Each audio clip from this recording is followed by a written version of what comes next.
este conversatorio de inteligencia artificial y derecho, en el marco de los 50 años del Colegio de Magistrados y Funcionarios. Como ya lo dijo la doctora Torres, el Instituto de Derecho Civil del Colegio organizó este conversatorio en función de que, bueno, la irrupción de la tecnología en el ámbito del derecho y en el ámbito de la gestión, en estos últimos 2 años se ha acelerado de una manera no prevista o no pensada, y algo que parecía muy lejano, ya está entre nosotros, y bueno, eso nos interpela y nos exige estar a la altura del momento y de las circunstancias.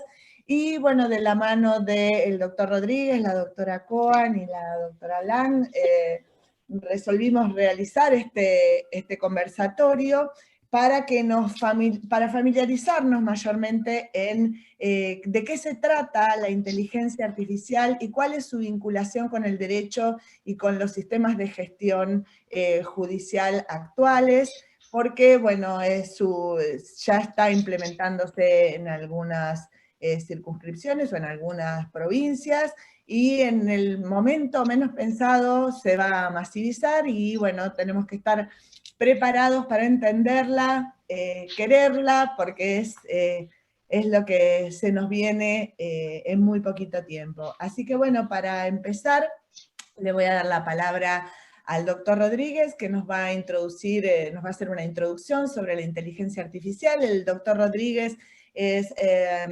camarista de la Cámara de General Pico, de la Cámara de Apelaciones en lo Civil y Comercial y Laboral y de Minería de General Pico, es maestrando de la Universidad Nacional de La Pampa en Derecho Civil, es especialista en inteligencia artificial de la UBA y especialista en Derecho Civil también de la universidad. Así que, bueno, doctor Rodríguez, le damos la palabra para que nos introduzca en este nuevo mundo de la inteligencia artificial. ¿Qué tal? Buenas tardes para todos y para todas. Primero agradecerle a Laura Torres, en el nombre del Colegio de Magistrados, en este marco de los 50 años, que hemos decidido organizar estas actividades académicas. Hemos organizado una serie de institutos, entre ellos el de Derecho Civil, y bueno, generalmente hacemos una actividad a nivel nacional y hacemos otra actividad. Tenemos un micrófono abierto. Y cuando volví estaba ahí la vieja hablando por teléfono y llegaba el viejo. Ahí silencié. Ahí silencié los micrófonos, perdón.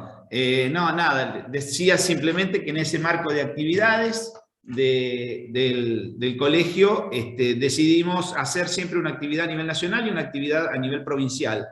Bueno, en este caso nos tocó una actividad a nivel provincial, y ya les voy a decir por qué esta materia, por qué la inteligencia artificial. Porque parecería que cuando decimos inteligencia artificial estamos hablando de algo lejano, de algo que está en las películas, y no, la verdad no es así, lo tenemos normalmente en la vida diaria, de todos los días, como van a ver ahora en un segundito.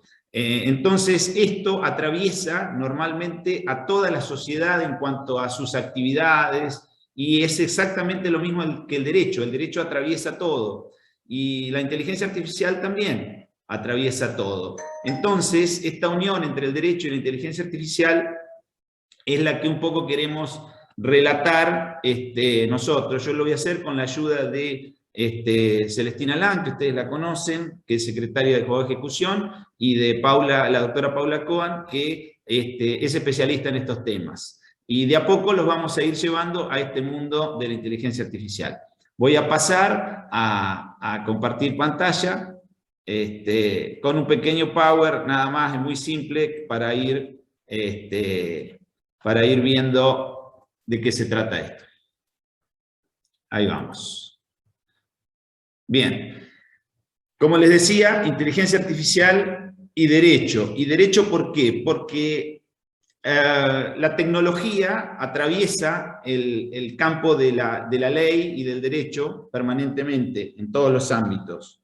Y entonces la inteligencia a nivel general, digamos, hay 12 tipos de inteligencia, imagínense, o más, de inteligencia común, la inteligencia cognitiva, la inteligencia lingüística, la inteligencia emocional, bueno, etc.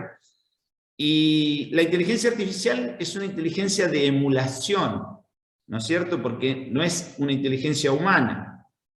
Trata de imitar a la inteligencia humana. Eso es en esencia un poco lo que vamos a hablar. Las definiciones de inteligencia artificial son muchas, son innumerables.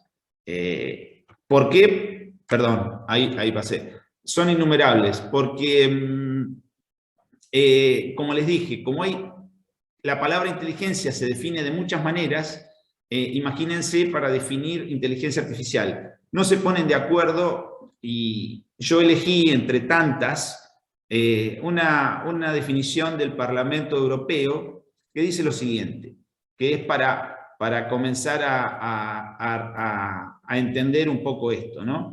Y es así, se entenderá por sistema de inteligencia artificial todo sistema basado en programas informáticos, incorporado en dispositivos físicos que muestran un comportamiento que simula la inteligencia humana, entre otras cosas mediante la recopilación y tratamiento de datos, que eso lo vamos a ir viendo ahora más adelante, el análisis y la interpretación de su entorno también, y la actuación con cierto grado de autonomía, que es muy importante para lograr objetivos específicos.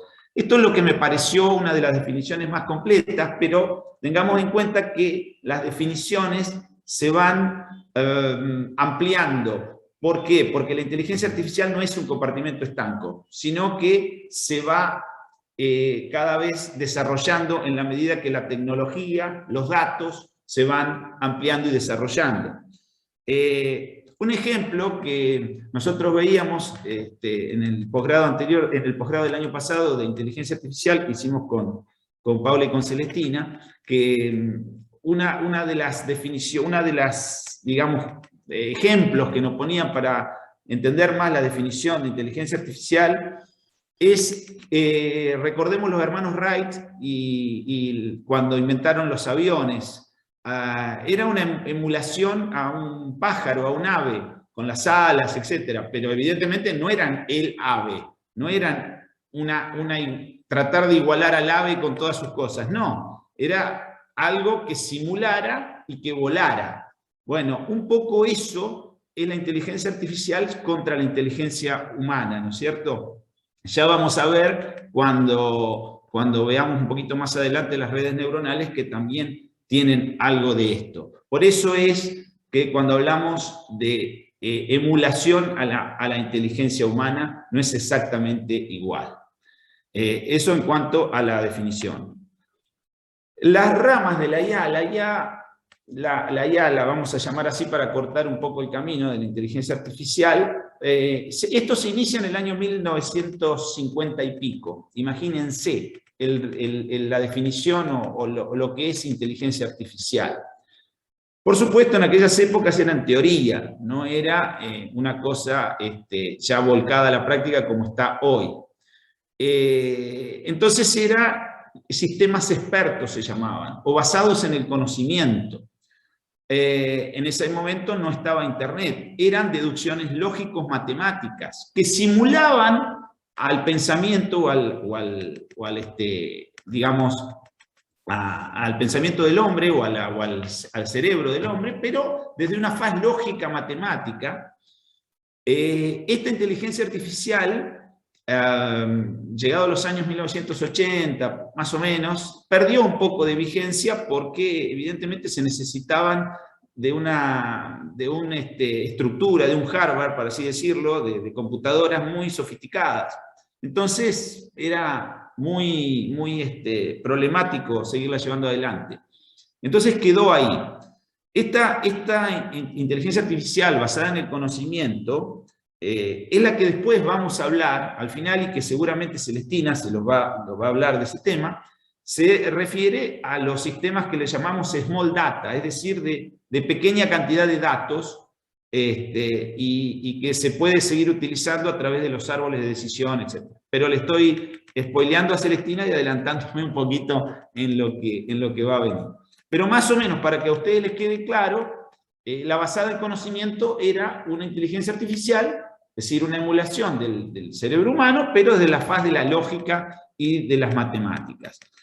Luego, cuando Internet explota, advertimos que hay una gran cantidad de datos. La gente incorpora datos, videos, sobre todo a partir del 2007, en el cual se pone en funcionamiento lo que es el smartphone, y eso genera aún mayor cantidad de datos, y ni hablar los que tenemos ahora. Eso crea lo que nosotros llamamos Big Data. Y allí se crea la inteligencia artificial, que es la que conocemos ahora, basada en datos. Basada en toda la estructura de datos que tiene, por ejemplo, Internet. Y de allí es que se toman los datos, se los procesa a través de un procedimiento que se llama algoritmo, porque el algoritmo es una serie de pasos y de procesos en función de obtener un resultado. Y ese es el resultado. ¿Y cómo lo vemos a esto? Si me pasa el PowerPoint, pero no me pasa, bueno, ahí está. Lo vemos volcado en lo que nos denominamos redes neuronales. Pero vamos a pasar a ejemplos para que ustedes lo puedan comprender un poco mejor.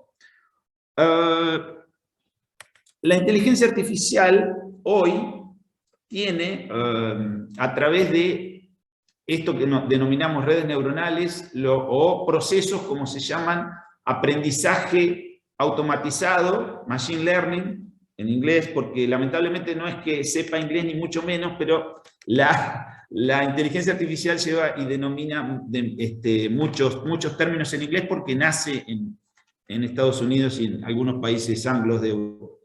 Entonces, el machine learning, o el aprendizaje automatizado, o el deep learning, el aprendizaje profundo. Esto es que, como les decía, la máquina toma el sistema de inteligencia artificial, toma datos, toma una serie de datos, los transporta a través de un, por así llamarlo, no es transporta, sino que a través de un algoritmo que es un proceso, saca un output, es decir, saca un resultado. Bien, yo les pongo un ejemplo. Ahora que estamos en la pandemia, ¿no es cierto?, se han usado en algunas partes del mundo la inteligencia artificial para determinar COVID o neumonía en pulmones en radiografías. Entonces, por ejemplo, se usa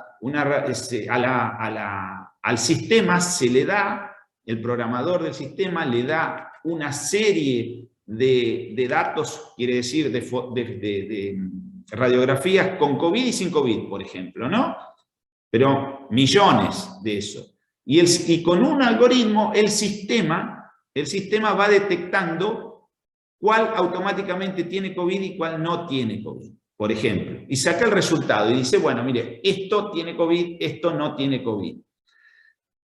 Lo que pasa en el medio de eso, digamos, ese algoritmo, lo que pasa en el medio, que la máquina, normalmente, muchas veces, ese algoritmo lo produce solo, lo va autogenerando, digamos, el algoritmo que le dio el primer programador lo modificó en el medio, lo cambió para obtener un resultado más efectivo.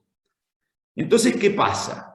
Cuando la máquina cambia eso, modifica ese algoritmo, puede ser que vayamos al derecho nosotros, si queremos verificar por qué ese cambio, y lo pudiéramos verificar a través de una pericia, por ejemplo, en informática, nos daríamos cuenta de que un sistema de lo que se denomina caja negra es por la caja del mago, porque no se sabe lo que tiene adentro, no vamos a saber nunca qué es lo que hizo la máquina en el medio, no lo podemos saber.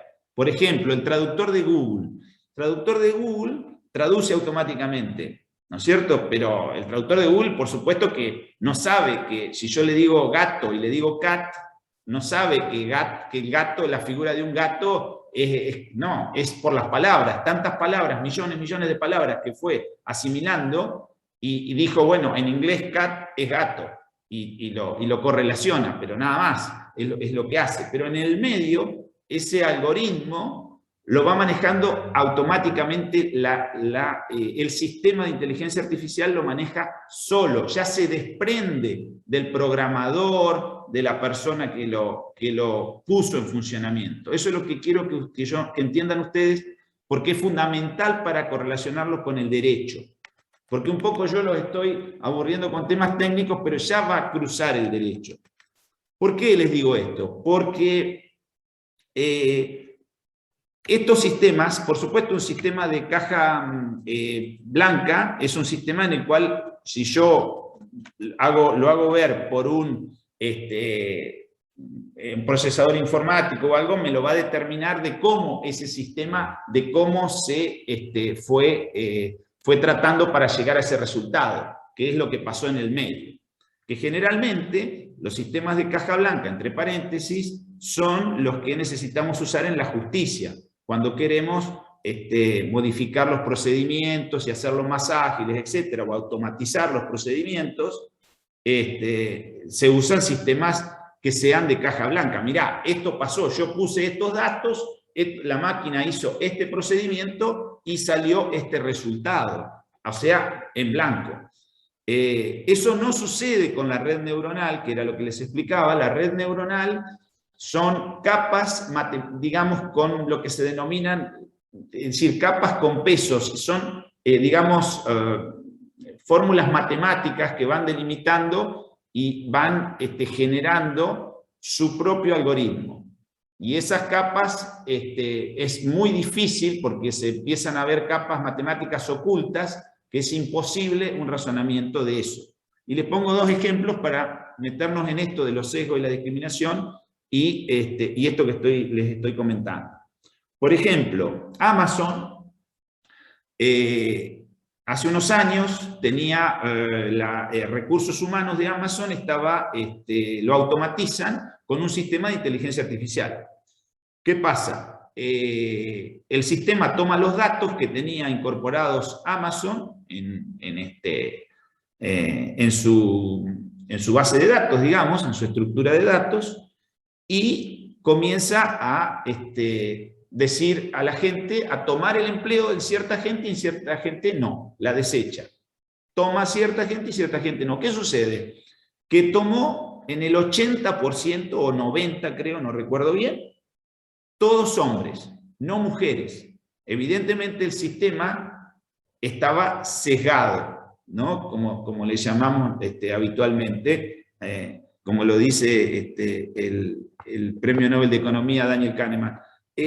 Estaba evidentemente sesgado hacia que esa actividad que estaban pidiendo de empleo de Amazon la desarrollaban hombres. Evidentemente los datos habían hecho eso y el sistema automáticamente pasó a que se contrataran mayormente hombres y no mujeres, en una clara discriminación. Ahí entramos nosotros en el derecho. Así, por eso le pongo acá las directrices de la Comisión Europea, que es, digamos, la Comisión Europea es la que más ha avanzado en Europa sobre la regulación de la inteligencia artificial. De hecho, tiene regulaciones en materia de autos autónomos, etcétera. Bueno, es muy amplia. Y respecto de los sesgos y la discriminación que contienen estos sistemas, se ha pronunciado. Y ahí dice, por ejemplo, ¿no?, que de a poco comenzamos a prestar atención el hecho de que el conjunto de datos utilizan sistemas de IA con fines de información o para funcionamiento, pueden representar sesgos históricos inadvertidos, cuyo mantenimiento podría dar lugar a perjuicios, discriminación contra determinados grupos y personas, lo que podría agravar los estereotipos ya existentes e incrementar su marginación. Esto es lógico porque imagínense que si cada vez más empresas usan los sistemas de inteligencia artificial a través de estos sistemas, como muy someramente yo les expliqué de la red neuronal y del deep learning, puede suceder esto. Entonces ahí es donde tenemos que estar atentos en el derecho también nosotros para ver en lo que son los derechos humanos y su actividad. Los perjuicios y la discriminación social también entran en esto, no es ajeno a esto. Hay un sistema, yo no sé si después por ahí me estoy metiendo en la materia de Celestina o de Paula, pero COMPAC era un sistema que había utilizado la justicia americana para determinar qué presos podían salir con permiso, digamos, de la cárcel por buena conducta.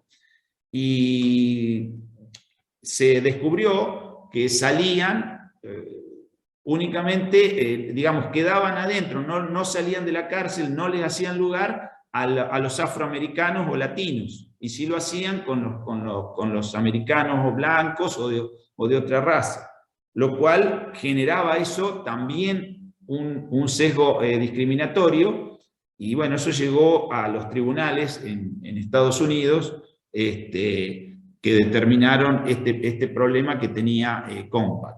Digamos que esto sería lo que nosotros, parafraseando a Juan Corvalán y que él parafrasea a la Guerra de las Galaxias, ¿no? Al decir que la inteligencia artificial tiene su lado luminoso y su lado oscuro.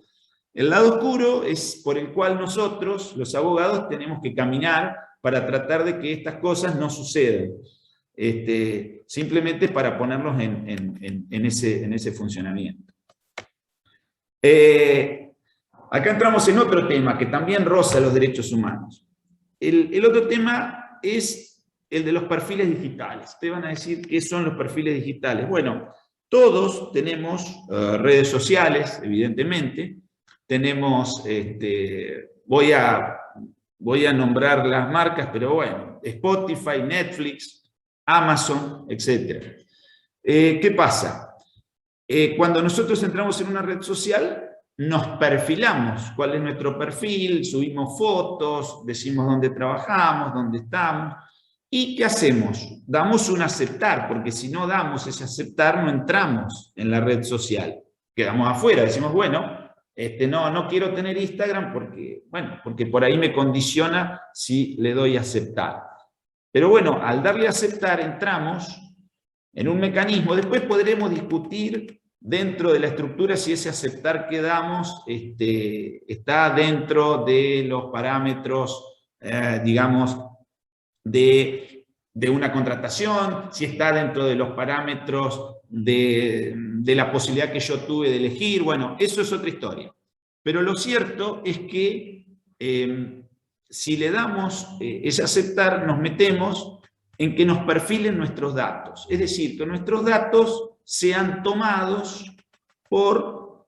esto es para comercializar, digamos, para comercializar venta de productos, venta de un montón de cosas. Y nuestros datos en las redes sociales, aunque parezca mentira, son subastados. Nosotros no lo sabemos a eso.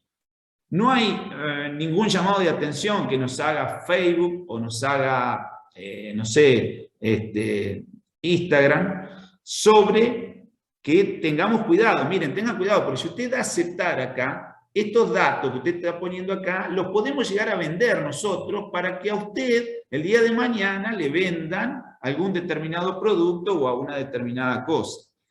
Por eso, ustedes ven que cuando ustedes entran en una página de internet y están buscando un viaje, si entran después en otras páginas, se van a dar cuenta de que les aparece, usted buscó un viaje y le hacen publicidad del viaje no sé, a Hawái. Bueno, eso es lo que se denomina técnicamente una cookie, que una cookie te va llevando a guardar esa información que vos te metiste en una página, después ya sabe que cuando te metas en otro lugar, dentro de ese mismo esquema, te van a hacer esa publicidad. Peor aún son los píxeles, ya no los píxeles de un monitor o de un perfeccionamiento, sino que es un pequeño rótulo matemático que cuando nosotros entramos a una página, eso se pega automáticamente a ya nuestro perfil concretamente, y donde vayamos vamos a ir dejando huellas de nuestros perfiles digitales. Acá es por eso que en el Power está puesto esto, que es una frase de Juan Corbalán en su tratado, que los perfiles digitales son elaborados por las páginas y la plataforma y pueden ser subastados, como le dije, y vendidos al mejor postor. Existen múltiples interesados, son los rasgos de nuestra personalidad, nuestros intereses más íntimos. Hoy en día la publicidad va dirigida a las plataformas digitales, es uno de los modos más utilizados de marketing, ya que la publicidad de cada producto se dirige específicamente a cada usuario de acuerdo a los intereses reales. Es decir, cuando ustedes ven películas, por ejemplo, en Netflix, o escuchan música en Spotify, van a ver que tienen un determinado perfil. A ustedes en Netflix les ponen, si en su casa ven 2 o 3 personas, el perfil de Juanita no es el mismo que el de Ana. Es decir, les van poniendo, mire, te recomendamos esta serie de películas. ¿Por qué? Porque es lo que nosotros vimos en algún momento, dice, bueno, esto le gusta, a veces la pega, a veces no, también les digo eso, pero cada vez se va perfeccionando cada vez más. Entonces esto está todo bien con Netflix, puede ser bueno porque nos puede ayudar, pero también puede ser malo cuando nos están vendiendo cuestiones de nuestra personalidad, imagínense datos de nuestra salud que puedan estar involucrados, es decir, ahí de vuelta, otra vez, por eso entra el derecho a jugar y venimos detrás de esto, venimos muy detrás. El derecho viene detrás de esto. Y esto, un poco lo decíamos ayer, charlando, que esto está, esta inteligencia artificial es hoy, es presente, no es que en el futuro va a venir esto, no, no. Esto lo tenemos hoy y como profesionales del derecho me parece que tenemos que tenerlo muy en cuenta. Por supuesto, les hago una aclaración, yo cada título de esto, cada cuestión de esta merece un tratamiento muchísimo mayor al que tenemos y al que estoy haciendo. Esto es una cuestión muy somera para que ustedes vean un poco cómo la inteligencia artificial se va metiendo en nuestras vidas y cómo la legislación, sobre todo en Latinoamérica, estamos lejos. Europa es el lugar donde mayor, en todo el continente, y digo Europa por la Unión Europea, que está desarrollando con mayor asiduidad, digamos, legislación referida a la regulación de estos sistemas. No sé cómo vamos con el tiempo, Susana, pero si estoy bien. Creo que estoy ahí. Bien. Tenés 10 minutos más, Fabián. Ah, vengo bien, vengo re bien. Bueno, otro tema que roza la inteligencia artificial es la responsabilidad civil, ¿no? Yo acá puse responsabilidad civil y personalidad. Ahora le voy a decir por qué puse personalidad. La responsabilidad civil, evidentemente, todos estos sistemas de inteligencia artificial, de más está decir que pueden causar daño. La cuestión más clara, por eso la voy a poner de ejemplo, es el auto autónomo. El auto autónomo todavía no tiene un desarrollo absolutamente global en el mundo. Hay 5 categorías de auto autónomo. El auto autónomo mayormente desarrollado es la categoría 3, que es semiautomatizado, tiene participación el hombre, y en algunos casos Tesla ha producido la versión 4, que es prácticamente se conduce solo con la asistencia del hombre en el caso de que sea necesario. De hecho, hemos visto por los medios y por todos lados que salió varios accidentes que han ocurrido ya con el auto autónomo. Y el auto autónomo se maneja con redes neuronales y con inteligencia artificial, evidentemente. Pero ¿qué pasa? Como yo les expliqué al comienzo, cuando hablamos de la red neuronal no necesariamente el que produce el algoritmo definitivo por el cual, por ejemplo, el auto autónomo va a tener sensores, con lo cual pueda ver a sus costados, pueda ver de frente, pueda disminuir o no la velocidad, pueda verse con un obstáculo, etc.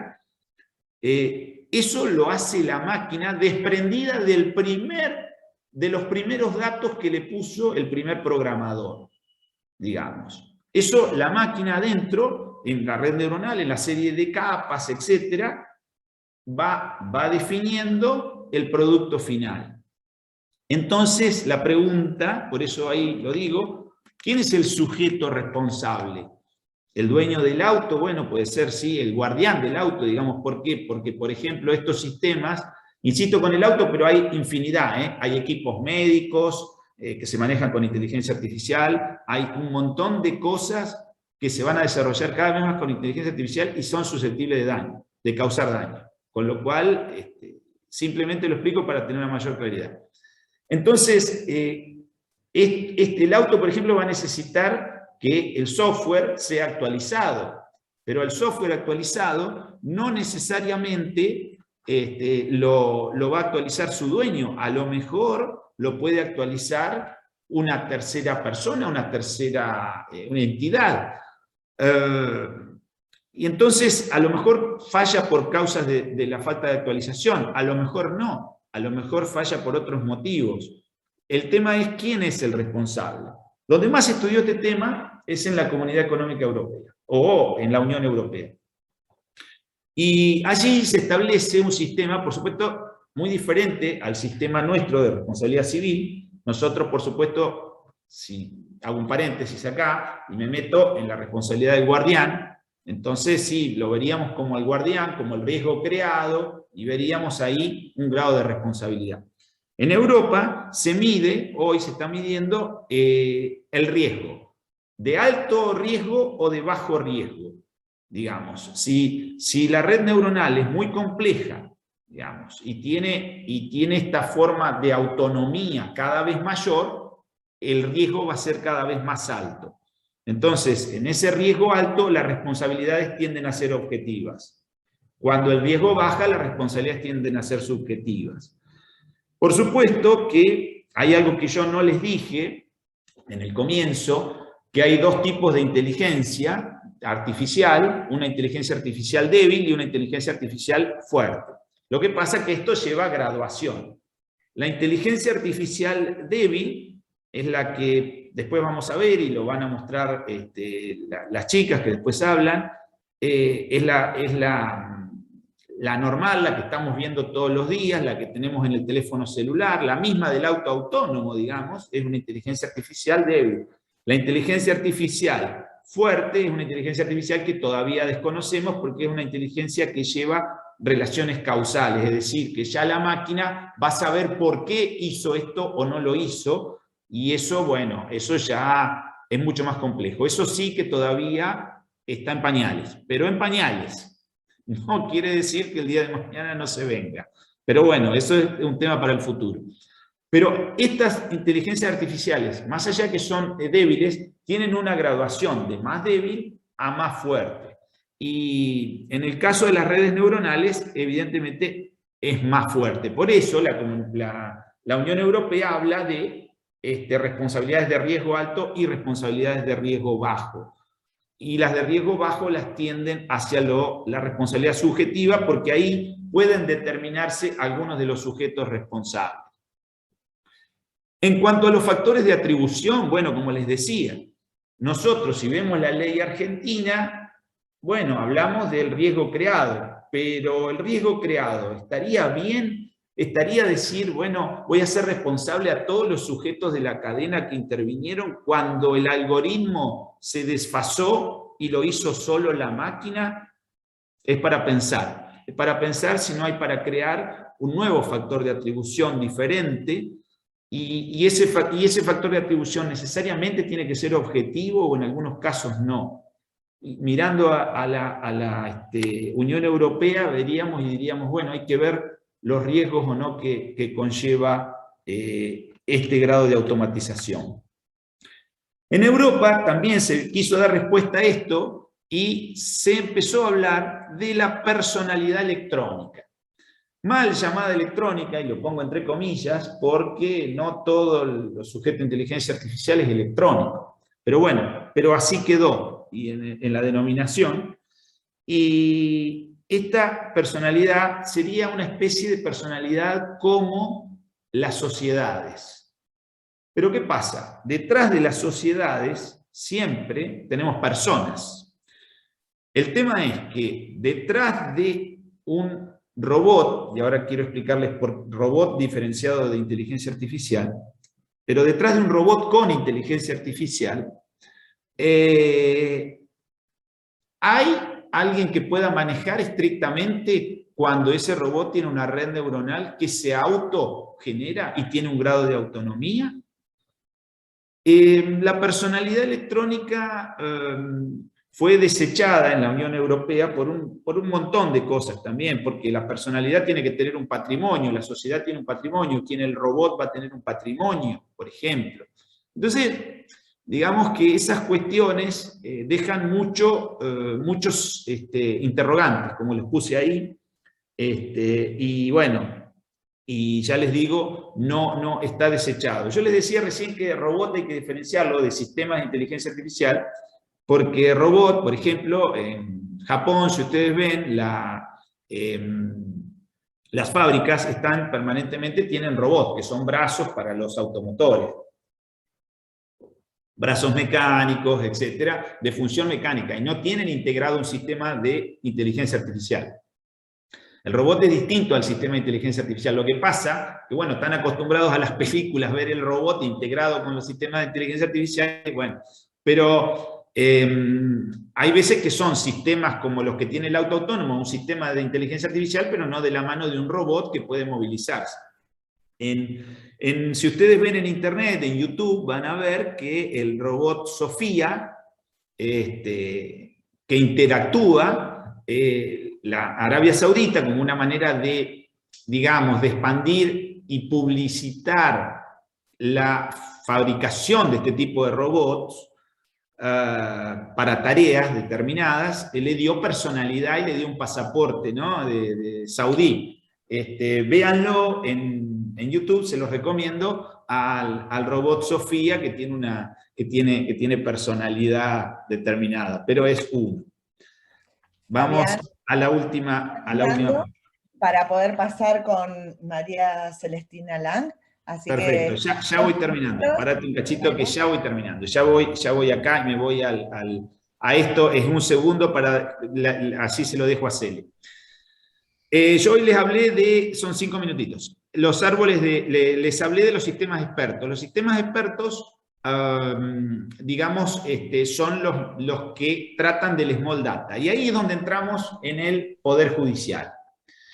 Y ahora lo va a tratar más definida, más concretamente Celestina. Ahí es donde entramos en el Poder Judicial y en el proceso. Y nosotros en la justicia tenemos muy pocos datos. La Cámara de Pico, para poner un ejemplo, tiene, no sé, 7.000, 8.000 expedientes.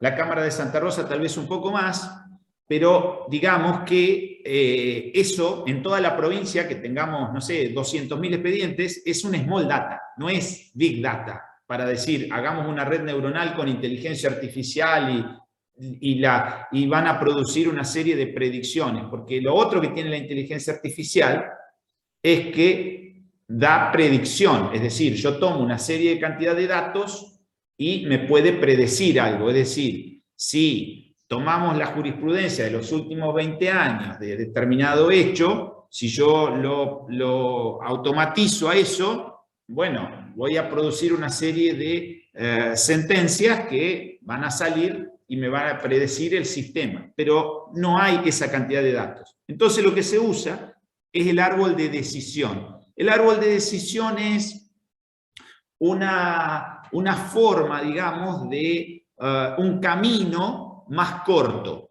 Si entre dos opciones elijo una, esa opción me dispara más opciones, elijo la más conveniente. Y les pongo un ejemplo, y con esto ya te corto, Susana. Les pongo un ejemplo de Netflix, la Black Mirror, la serie, tenía en una oportunidad, habían dado que eran diferentes capítulos y había 14 finales diferentes, pero había 296 maneras de llegar a ese final. O sea, ustedes se equivocaban, elegían una parte de la opción de la película determinada y eso lo llevaba a un lugar que no era nada, no era un final de los 14 finales de la película. Entonces se tenía 296 finales, menos 14, digamos, equívocos. Lo llevaba por un ángulo, lo llevaba por otro. Solamente 9 caminos eran los que conducían a los 14 finales correctos. 9 caminos de 296. Bueno, el árbol de decisión es un poco para desburocratizar las cosas que hacemos de más en la administración pública, en la justicia, etc. Y bueno, en la provincia de La Pampa tenemos los procesos de digitalización, con todo el problema que nos está llevando y con todo lo que lo estamos tratando de hacer y llevar adelante. Esta es la fase previa para cualquier proceso de automatización, de automatizar en la justicia y tener una mayor velocidad. ¿Para qué? Para los temas repetitivos. Seguramente la estoy spoileando un poquito a Cele, que es lo que va a tratar eso ahora. Lo de las predicciones ya les dije, y bueno, nos quedan los desafíos por delante en este tema, en la inteligencia artificial. Espero haberles dejado un panorama. Esto es muy amplio, cada cosa merece hablarlo muchísimo más del tiempo que tenemos. Pero bueno, yo lo bueno y lo importante es haberle dejado preguntas que es lo importante, e inquietudes. ¿Para qué? Para enfrentar los desafíos que vamos a tener por delante. Gracias. Bueno, muchas gracias, Fabián. Y sí, sin ninguna duda nos quedan muchos interrogantes y desconocimientos e incertidumbres que surgen precisamente de ese desconocimiento, con lo cual vamos a escuchar a Celestina Lang, a ver si podemos dilucidar un poco de todas estas cuestiones que nos han surgido de tu exposición. Bueno, ahí dejo de compartir. Bueno, María Celestina Lang es secretaria de primera instancia del Juzgado de Ejecuciones, Concursos y Quiebras de la Segunda Circunscripción Judicial de la Provincia de La Pampa, de General Pico. Es abogada, escribana, es operadora en psicología social y ha participado en el programa de actualización en inteligencia artificial de la UBA 2020. Así que, bueno, le vamos a dar la palabra. No sé si, Fabián, le transmitiste para que ella pueda ser anfitriona y pueda compartir pantalla.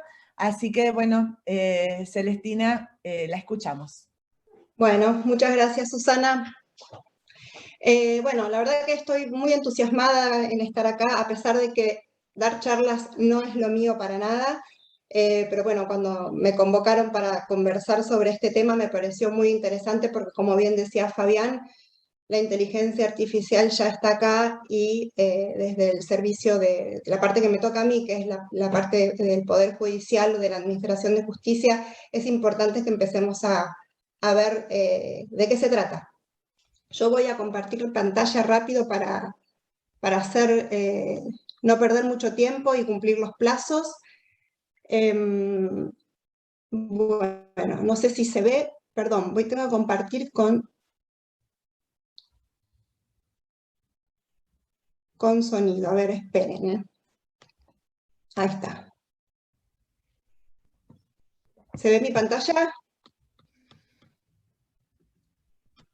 Sí, sí, se ve, pero se ve el fondo de pantalla.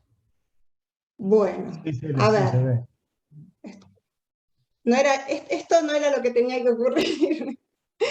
Tenés que abrir el Power, Cele. Sí, ya está, se me había cerrado el PowerPoint. Ahí está. Bueno, ahí voy a compartir con sonido. Bueno. Ahí está. Hasta ahora sí, a ver. Cualquier cosita me avisan si no llega a salir el sonido o algo y yo vuelvo a compartir. Bueno, ponelo en diapositiva, ponelo en diapositiva. Sí. Bueno, en realidad el tema de la inteligencia artificial en el Poder Judicial para mí es también algo bastante novedoso. Yo no tenía mucha idea de qué se trataba el tema. hasta el año 2019, fines del 2019, que conocí la existencia de Prometea. Prometea es el sistema de inteligencia artificial que se está utilizando acá en nuestro país en algunos juzgados. Para mí fue una revelación espectacular. Lamentablemente por la cuestión de la pandemia no pude ir a conocerla personalmente, pero bueno, me generó todas las dudas y todas las inquietudes que me llevaron a después hacer el posgrado que hicimos con Fabián y con Paula, que tengo que aclarar que para nosotros fue un viaje de ida porque seguimos estudiando en el DIALAB con otros cursos y otras actualizaciones que la verdad que están muy buenas. Bueno, yo armé más o menos esto para darles un pantallazo de cada cosita que me parecen por ahí los más importantes del tema. Primero hablar de qué es la inteligencia artificial en la justicia, después ver un poco qué es lo que hay alrededor del mundo y en nuestro país, y bueno, y después ir a la parte por ahí más práctica, que es lo que hablaba Fabián de los árboles de decisiones y todo eso, y bueno, finalmente unas conclusiones. Bueno, comenzamos entonces. Robots en la justicia, es lo que por ahí todo el mundo piensa cuando se habla de inteligencia artificial, ¿no? En la justicia. Pero bueno, cuando hablamos de inteligencia artificial en la justicia, en realidad nos estamos refiriendo a incorporar sistemas de automatización y predicción que van a facilitar las tareas de los operadores judiciales, le van a dar más rapidez, más seguridad, y esto va a redundar en una mejor calidad del servicio. Un poco Fabián lo decía antes, hablaba de la automatización y la predicción. La automatización es para todas esas tareas repetitivas que hacemos todo el tiempo de la misma forma, que se pueden automatizar para que las haga un sistema de inteligencia artificial, y la predicción ya va un poco más allá porque implica de alguna manera la toma de decisiones. Bueno, ¿qué problemas nos encontramos? Y esto es problemas a nivel humano, más allá de otros problemas que puede haber a nivel tecnológico, presupuestarios. Yo me refiero acá a los problemas a nivel humano. El primero se refiere a los miedos a lo desconocido, los miedos a salir de nuestro lugar que estamos cómodos para tener que empezar a aprender cosas nuevas, que también se entienden en muchos casos porque uno a veces no tiene tiempo para capacitarse, porque tiene familia, porque tiene un montón de cosas, y las capacitaciones también cuestan dinero. Entonces, bueno, por ahí no es tan fácil. Otro miedo es, ¿qué va a pasar entonces conmigo? ¿Qué va a pasar con mi trabajo? ¿Va a venir un robot y me va a dejar sin trabajo? Todos miedos que realmente, bueno, son entendibles si uno no conoce el tema, ¿no? Bueno, la otra cuestión son las viejas prácticas. Las viejas prácticas es el apego a las viejas prácticas, en realidad es seguir pensando. Hoy Fabián hablaba del sistema de que hemos digitalizado el expediente. Y hemos digitalizado el expediente, pero le transmitimos las mismas mañas al expediente que tenemos en la computadora que al expediente que teníamos en papel. Y la idea es cambiar la cabeza, cambiar el chip, sacarnos eso y ponernos otro para empezar a pensar distinto. Hoy, por ejemplo, un juez no puede hacer una sentencia de 30 páginas, porque las tiene que leer alguien en una computadora, y es terrible, muy poco amigable. Incluso si se piensa la mirada que tenemos ahora desde la justicia, de llegar directamente al usuario, es decir, al ciudadano que ocurrió a nosotros para solucionar un problema, imagínense si le tienen que decir que tiene que leer una sentencia de 30 páginas que está en una computadora. Hoy existen muchísimas alternativas que podemos utilizar, que podemos incorporar al tener el expediente digitalizado. Bueno, y mucho más avanza si se utiliza la inteligencia artificial. Bueno, yo dejé un link para el que quiere ver, porque existe una sentencia que incluso se hizo en forma de cómic. Una parte viene hecha normal, tipiada normal, pero después incorporó figuras y dibujos en forma de cómic para que el destinatario pudiera entenderla mejor. Pero más allá de eso, de esa sentencia que es algo como muy loco, muy disruptivo, también hoy en día, sin llegar a esos extremos, nosotros los jueces pueden incluir en las sentencias hipervínculos, vínculos que los dirijan a distintas partes del expediente, cosas que hacen mucho más sencillo y más llevadero la forma de leer una sentencia. Y el otro tema son los pocos datos y el mal uso de los datos. Fabián también hablaba del tema de los datos. La inteligencia artificial se alimenta de datos. Entonces es importante que esto, también quiero dejar en claro que más allá de la inteligencia artificial, para cualquier cuestión de gestión es importante tener datos, y pongo el gatito acá durmiendo porque reconozco que el tema de juntar datos es aburridísimo y a casi nadie le gusta. Entonces es algo que se hace poco, y a veces cuando se hace, después se guarda en un rincón y no se usa, no hay un feedback, no los utilizamos para ver realmente cómo se están haciendo las cosas, qué está fallando, qué se está haciendo bien, qué se puede dejar de hacer. Y con este tema también quiero definir que los datos se refieren a dos tipos de datos. Uno son las bases de datos que tenemos en cada juzgado, referidas a lo que es sentencias y resoluciones, que tampoco hay una recolección, digamos, que sea eficiente, sino que se depende de la buena voluntad del juez o de algún empleado del juzgado que los guarde en una carpetita y después a ver cómo nos acordamos. En la causa esa que era como, no, o sea, no es un sistema que realmente, o sea, sirve, pero tardamos muchísimo tiempo. Y el otro tema de datos que le decía es el dato que va desde que ingresa un escrito hasta que se provee, desde que ingresa un expediente hasta que se termina. Bueno, todos esos pasos que se realizan, incluso también los pasos administrativos, bueno, verlos, contarlos, medirlos, evaluar cómo funcionan, etc. Bueno, entonces, ventajas de la inteligencia artificial. Aplicando estos sistemas de inteligencia artificial vamos a tener mayor rapidez, menos errores, mejor asistencia a la labor del juez y una mayor seguridad. Mayor rapidez y menos errores creo que es algo que todos podemos entender.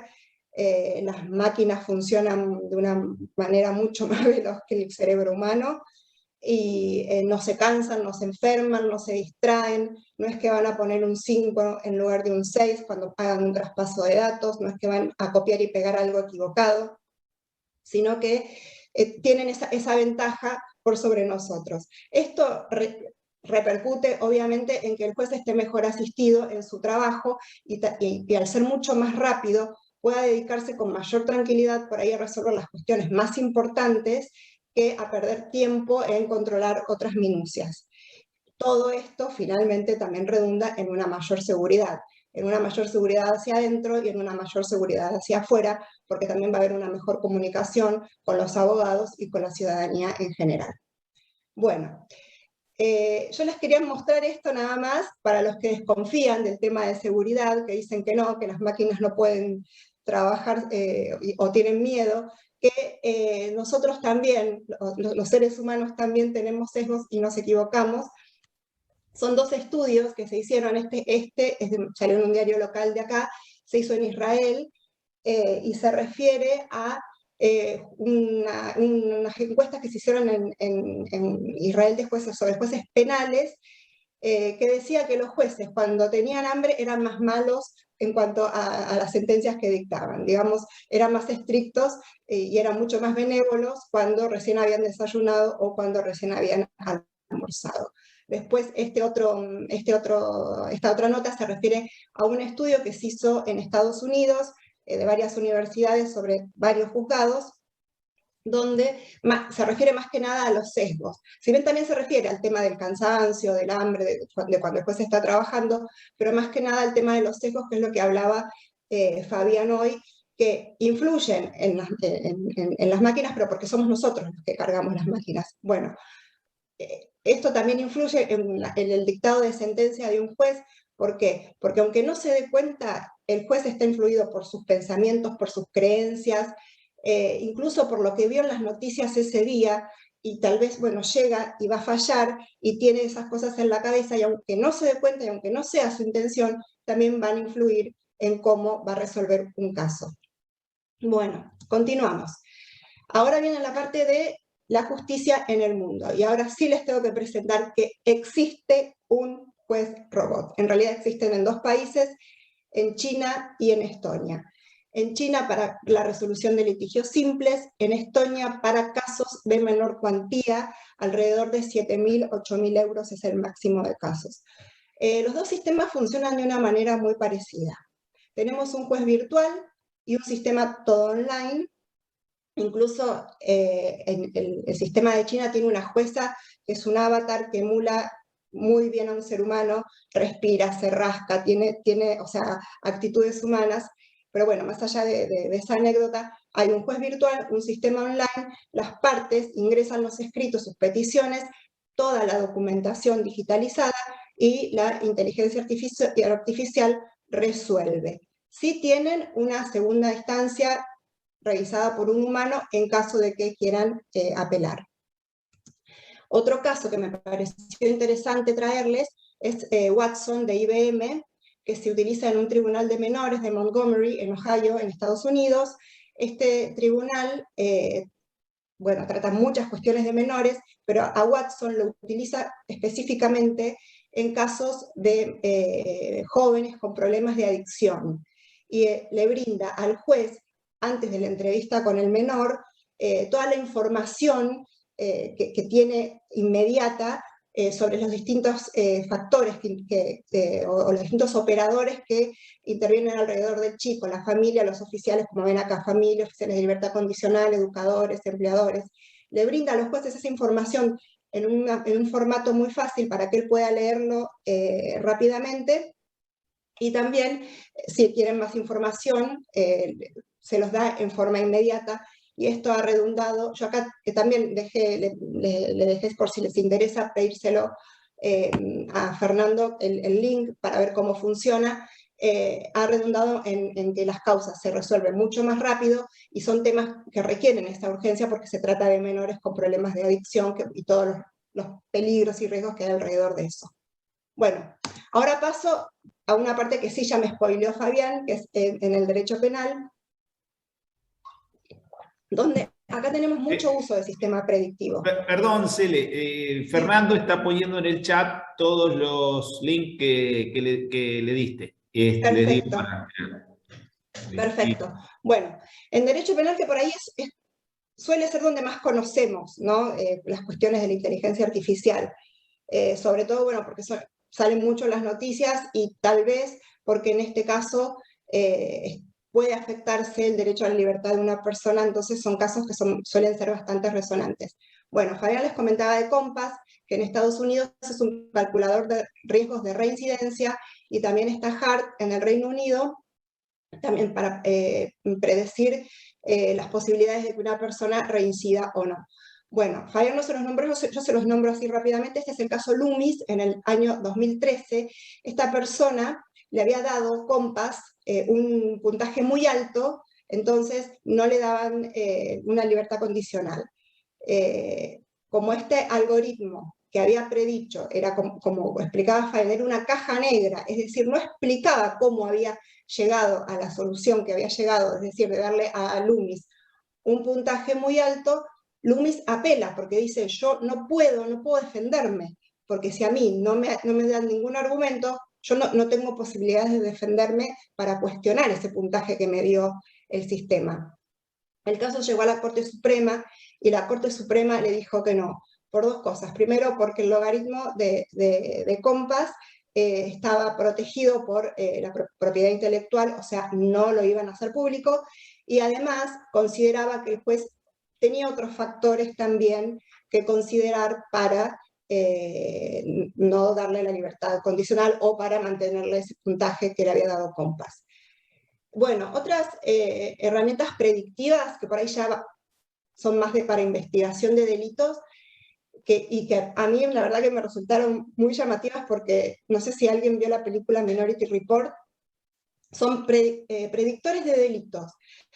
Se nutren de muchas bases de datos y redes sociales y foros para predecir cuándo, cómo, dónde y quién va a ser el autor, va a ocurrir un delito. Y tienen bastante, bastantes aciertos. Bueno, tenemos Valkyrie, que está en Europa, y en Estados Unidos hay dos, que utilizan Predpol y CompStat 2.0. Bueno, ¿qué se les critica a estos sistemas? El tema de la discriminación. Un poco también como contaba hoy Fabián de Compass con lo de reincidencia. Esto es porque las bases de datos no están llenas con todo, digamos, abarcando una amplia información, sino que están llenas con información sesgada. Entonces, siempre se va a buscar a delitos en determinadas zonas y se termina discriminando a las personas más pobres, a las personas latinas, negras, que viven en esos barrios, y las bases de datos se siguen alimentando con esos datos y eso aumenta mucho más ese sesgo de discriminación. Bueno, seguimos con los sistemas de reconocimiento facial, que estos los conocemos todos porque están en todo el mundo, también son cuestionados en cuanto a la violación al derecho a la intimidad y también a la discriminación, porque dicen que se enfocan en determinados perfiles, pero me pareció interesante traerles para que conozcan, que es Track Child, que se utiliza en la India, y que para, bueno, como dice en su nombre, buscar niños que están desaparecidos, y les ha dado muy buen resultado. Y me resultó también curioso el tema del agente encubierto digital. El agente encubierto, bueno, se usa, o sea, lo conocemos todos, pero con el formato, o sea, específico de agente encubierto digital, está así legislado que yo tenga conocimiento solamente en 2 países, en España y también en Alemania. Se lo utiliza más que nada para casos de terrorismo y pornografía infantil. Y acá tenemos un sistema que es creado por una ONG que se llama Terrorzone contra el turismo sexual infantil, que se llama Sweetie. Sweetie es un avatar que es una nena filipina de 10 años y se utiliza en casos de investigación de este tipo de delitos y para prevenir también este tipo de delitos. Bueno, continuamos. Acá en Argentina tenemos a Prometea. Prometea fue creada solamente por el Ministerio Público Fiscal de la Ciudad de Buenos Aires, sin intervención de ninguna compañía privada ni nada de eso. O sea que la verdad que es un logro muy importante. Sus objetivos principales son automatizar tareas reiterativas y realizar dictámenes automáticamente. Es decir, son 2. Cuando el fiscal, la idea fue de Juan Corbalán, es el fiscal general adjunto, era ver tareas que se hacían todo el tiempo y que los empleados perdían mucho tiempo haciéndolas y las podía hacer una máquina, y también entrenar a la máquina para que, con muchos dictámenes, para que cuando caía un caso pudiera rápidamente hacer digamos, una predicción de lo que tendría que ser ese dictamen, el fiscal lo veía y si estaba de acuerdo lo firmaba. Otra cuestión importante es que utiliza un sistema de caja blanca, que es lo que hablaba hoy Fabián. Si uno quiere saber cómo Prometea llegó a esa decisión, bueno, tiene la forma de hacerlo, porque es un sistema de caja blanca. Bueno, esto ha dado no solamente muy buen resultado en cuanto a la rapidez con la que se resuelven las causas, sino también en cuanto a la gente que trabaja en la oficina, porque dejaron de hacer tareas aburridas y reiterativas y pasaron a hacer otro tipo de tareas que por ahí antes estaban relegadas porque no quedaba tiempo, y además les interesó mucho también capacitarse y controlar el sistema. Digamos que fue un incentivo muy importante para toda esa fiscalía. Les muestro los números acá, los datos. Es de la Fiscalía Contencioso Administrativa y Tributaria de la Ciudad de Buenos Aires. Estos números son en amparos habitacionales. Y acá son los distintos tipos de dictámenes que se hacen, y acá ven cómo aumentó en un mes, cómo aumentó la producción. O sea, unos porcentajes que van desde el 323% al 257% en cuanto a la rapidez de dictámenes que salían. Y bueno, y además, que es súper importante, el nivel de acierto es del 96%, o sea, porque no sirve de nada que el sistema trabaje rápido si trabaja mal, pero el nivel de acierto en las mediciones del 2018 es de un 96%, y actualmente es un estándar que se mantiene. Bueno, y ahora les traigo a Pretoria. Pretoria no la estamos utilizando acá en Argentina, se utiliza en la Corte Constitucional de Colombia, pero la traje después porque sería como una hija de Prometea, aunque se independizó bastante y tiene bastante, o sea, dejó de ser, digamos, parecida a Prometea.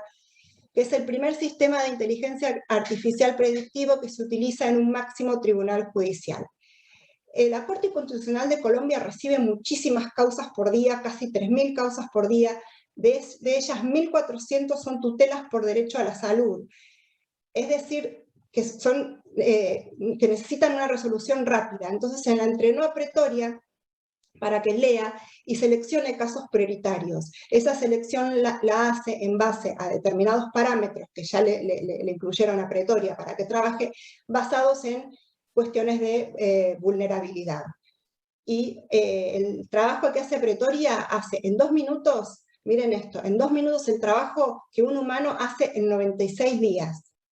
Y además elabora estadísticas, informes y resúmenes en pocos segundos, y tiene una efectividad entre un 90 y un 95%. Es decir, es un sistema que realmente ha ayudado muchísimo y ayuda muchísimo a la Corte Constitucional de Colombia y obviamente también a la gente que necesita más urgencia en el tratamiento de su caso. También está el link, que es del IA Lab, donde muestran a Pretoria, incluso hay un demo de cómo trabaja, súper interesante si lo quieren ver, buenísimo. Bueno, ¿dónde se está utilizando la inteligencia artificial en nuestro país? Bueno, yo ahora, con esto que les voy a ir mostrando, van a ir viendo que el sistema de inteligencia artificial no es un sistema que es igual para todos y que lo traen y es para todos lo mismo. Cada juzgado, cada oficina, cada fiscal lo va adaptando a lo que necesita. Entonces, por ejemplo, en el Juzgado de Primera Instancia Civil de Morón de Buenos Aires se utiliza para casos de accidentes de tránsito. Acá colabora con el juez como agente predictivo para detectar fracturas en la relación causal. Busca antecedentes, controla y explora diversas hipótesis y tiene un 96% de acierto en los casos. En el Juzgado de Primera Instancia de Mendoza, tributario para el control de datos de boletas de deuda en procesos de ejecución. Controla 900 boletas en 5 minutos, un trabajo que manualmente lleva 13 horas. En el Juzgado de Primera Instancia Contencioso Administrativo de Corrientes, ahí controla la documentación y a través de preguntas, siguiendo un esquema de árbol de decisión que comentaba Fabián hoy, elige el proveído que corresponde en 35 segundos, un trabajo que manualmente llevaba 5 minutos. En el Juzgado de Primera Instancia, lo laboral de Morón, acá lo utilizan para confeccionar homologaciones de acuerdos en base a un modelo prearmado. Prometea le va agregando los datos de la causa. Se utiliza en otros juzgados, acá el contencioso administrativo de Neuquén, el contencioso administrativo y tributario de Cava, y en el de Primera Instancia de Tierra del Fuego. Acá en este último se utiliza para el tema de los concursos de ingresos al Poder Judicial. Prometea hace toda la tarea administrativa, recibe la documentación, el relleno de formularios, todo eso se encarga Prometea. Bueno, ahora vamos a la parte por ahí más entretenida o no sé. ¿Cómo podemos implementar la inteligencia artificial en el juzgado? Bueno, Cristina, nos quedan 5 minutitos. ¿Cómo?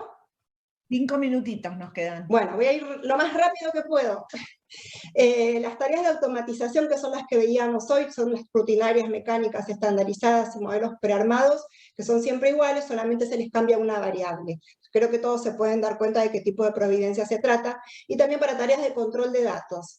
Yo acá les traje ejemplos: recepción de causas, elaboración de comunicaciones externas, proveídos de rutina, como agregue, se tenga, o sea, todo lo que ya está prearmado y simplemente se le cambia una variable, se puede utilizar. Y también para el control de cumplimientos de documental, elaboración y control de oficios, eso sería un golazo, control de planillas, otro golazo más, y control de cumplimiento de plazos, y también traspaso de datos, que es cuando tenemos una buena base de datos y por ahí ponemos el número de documento de una persona y ya nos salen todos los datos que necesitamos para la causa, por ejemplo el domicilio, si está vivo o no, todas esas cuestiones.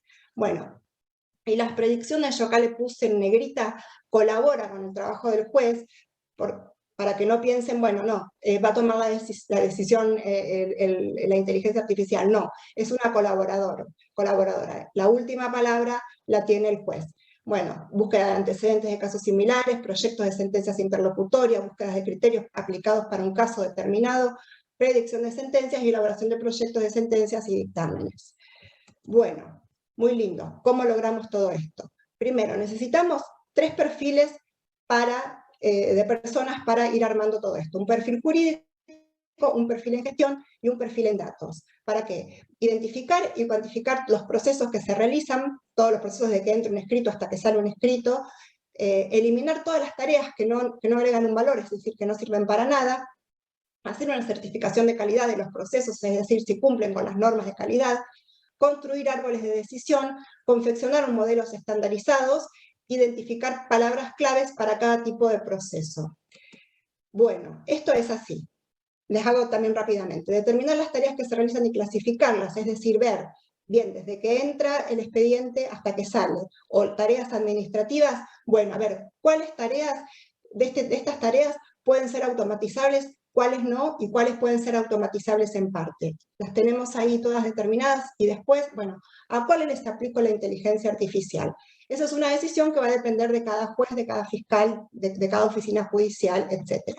Bueno, elaboración de dataset. Esto es importante, elaborar una buena base de datos y que sea lo más abarcativa posible para evitar el tema de los sesgos que hoy le decía Fabián. Bueno, trabajo en equipos multidisciplinarios, que esto, bueno, no es solamente para la inteligencia artificial, es para todo el tema de gestión, es trabajar no solamente con los jurídicos, sino con otros operadores también del sistema que pueden colaborar y dar buenas pautas. En este caso, el trabajo también con alguien que sepa de gestión, el trabajo con la gente de sistemas, que sabe de tecnología, etc. Bueno, medición y supervisión permanentes. Este sistema sí requiere que se lo esté monitoreando todo el tiempo para ver que no haya sesgos, para ver que no haya errores y para ir ajustando lo que haya que ajustar. Y lo más importante de todo es usar un sistema transparente, es decir, un sistema de caja blanca que nosotros podamos ver por qué la inteligencia artificial tomó esa decisión. Bueno, y ahora así volando les paso como un ejemplo de automatización en un juicio ejecutivo básico. Traje un juicio ejecutivo porque es donde trabajo yo, un juzgado de ejecución, y es con lo que más familiarizada me siento, pero además porque es lo más fácil para explicar, porque todos saben que los juicios ejecutivos son cuando vienen sin ningún problema y nada raro de esas cosas que presentan de defensa del consumidor o cosas así, son, digamos, todos más o menos estandarizados y salen todos más o menos iguales. Tenemos un chatbot que le puede preguntar al abogado, un chatbot se habla con el abogado, está entrenado para conversar, pero si no quieren pueden hacerlo por escrito, que cargue todos los datos necesarios para la causa, datos del actor, datos del letrado, montos del juicio, todos los datos del título ejecutivo, del demandante, etc. Bueno, y las copias digitalizadas de la documentación. Y en un segundo paso que le pregunte si va a trabar alguna cautelar o no, y le da la posibilidad de elegir una cautelar o una inhibición general de bienes o otro si quiere manifestar alguna otra cosa. Y después acá sí está el árbol de decisión, que parece una cosa china y difícil, pero bueno, no es tan complicado cuando uno tiene en claro los pasos, que como explicaba Fabián, va a ir según las preguntas que se le van haciendo y las respuestas que van dando, bueno, va a llevar a distintos proveídos. Estos en rojo son los proveídos, estas son todos los ejemplos o todas las posibilidades de sentencia monitorias, según las preguntas que va a ir contestando. Por ejemplo, les voy a dar uno solito para no extenderme más. Está completo el título, no tiene cautelar, bueno, listo, sale el modelo de sentencia monitoria 1. Está completo el título, tiene cautelar, bueno, ¿qué cautelar tiene? Tiene un embargo de bienes, bueno, listo, sale el modelo de sentencia monitoria 2. El modelo ya está prearmado, es un esqueleto que está prearmado, lo único que hace el sistema es traspasar los datos que le cargó la parte, que son las variables que van a cambiar y que van a ser diferentes en cada caso, pero nada más, después el resto es todo igual. Y esto aceleraría muchísimo y evitaría un montón de errores en cuanto a tener que estar cargando 2 o 3 veces el mismo dato, etc. Bueno, lo hice lo más rápido que pude, ya llegamos a las conclusiones. Bueno, la inteligencia de la justicia permite mejorar los tiempos de respuesta, reducir los errores, un mejor desempeño del juez y mayor seguridad, que eran las que habíamos visto al principio, pero esto implica un mayor control y supervisión por parte de sus operadores en resguardo de los derechos humanos. Ahora les dejo este video, es cortito para que lo vean, también está el link si lo quieren ver entero, que está muy bueno. Es Ramiro Fernández, que es un periodista, que es experto también en temas digitales, y dijo esto. Miren esta frase. La erupción digital solo producirá el olvido en las almas de la que la conozcan, haciéndoles despreciar la memoria, confiados en este auxilio extraño. Abandonarán a caracteres materiales el cuidado de conservar los recuerdos cuyo rastro ha perdido su espíritu. La erupción digital. ¿Quién lo dijo? En realidad dijo de la escritura está en el Fedro de Platón. Esto lo decía teóricamente Sócrates. En contra de la escritura. Lo mismo, producción digital. Cambiemos ahora. Los ebooks van a dejar sin trabajo a las imprentas y no es lo mismo un Kindle que un libro de papel. En realidad es la imprenta va a dejar sin trabajo a los monjes y no es lo mismo un libro impreso que un códice copiado. Eso lo dijo Johannes Trithremus en el siglo XV. Moraleja. Siempre que aparece algo nuevo nos causa alguna resistencia. Pero en realidad los seres humanos siempre buscamos lo mismo. Buscamos que nos quieran, buscamos una relación con familia, buscamos trascender de alguna forma. Nos da ira el cambio o nos da pereza aceptar algo nuevo. Pero tomemos cosas como la que dijo el maravilloso Cato antes y tomemos las virtudes. Hagamos que elijamos, aunque nos cuesta a veces un poco, la luz eléctrica, aunque nos dé un poco de miedo. Porque siempre es mejor que quedarse en un rincón con una velita y tenerle miedo a la oscuridad y a los monstruos que uno puede imaginar por ahí. Muchas gracias. Bueno, y para terminar del todo, les quería dejar esto que es una reflexión, ¿no? O sea, o para invitarlos a la reflexión. Esto es una entrevista del New York Times de mayo del 2017, que se le preguntó al presidente de la Corte Suprema de Justicia, John Roberts, si se imaginaba de Estados Unidos, el día en que máquinas inteligentes ayudaran en la investigación de los hechos, en las audiencias, o incluso la toma de decisiones judiciales. Y él dijo, ese día ya está acá, y está poniendo en tensión cómo el Poder Judicial se dedica a hacer las cosas. Es decir, la inteligencia artificial ya está acá, y nosotros como operadores judiciales, para dar un mejor sistema de justicia, que es para lo que estamos acá, tenemos que replantearnos cómo estamos haciendo las cosas. Bueno, nada más. Muchas gracias. Muchísimas gracias, Celestina. Muy esclarecedora tu charla y tu exposición. Bueno, gracias. A pesar del inconveniente al principio, pero gracias. Bueno, y ahora para finalizar, vamos a escuchar a la doctora Paula Cohen. Paula Cohen es abogada, recibida en la Universidad de Buenos Aires, en la UBA, posgraduada en Derecho de Familia de la Universidad Nacional de Rosario, diplomada en Derecho y Tecnologías Innovadoras de la Universidad Austral, posgraduada en Derecho e Inteligencia Artificial de la UBA, maestranda en Derecho Civil de la Universidad de La Pampa, fue parte del EI Latin American Summit de la Cumbre Latinoamericana de Inteligencia Artificial que se llevó a cabo en el MIT Media Lab en Boston en 2020 y es parte del equipo que participó de las discusiones y las ideas en relación al desarrollo de la inteligencia artificial para América Latina, que culminó con un ebook que se titula EI Latam Book 2020. Se presentó ahora en este año 2021 ese libro y del que también fue parte. Actualmente se encuentra cursando un posgrado de Salud Digital de la UBA y una diplomatura en Derecho Procesal Electrónico de la Universidad Nacional de Lomas de Zamora y ha sido becada en 2020 por la UBA para un programa multidisciplinario de inteligencia artificial.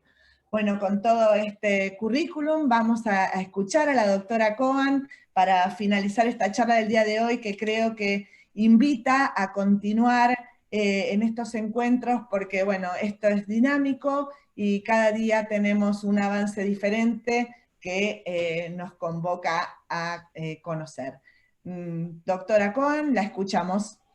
Bueno, muchísimas gracias. Para mí es un honor estar acá. La verdad que no me imaginaba esta convocatoria y estoy súper agradecida. Así que primero quiero decirles eso.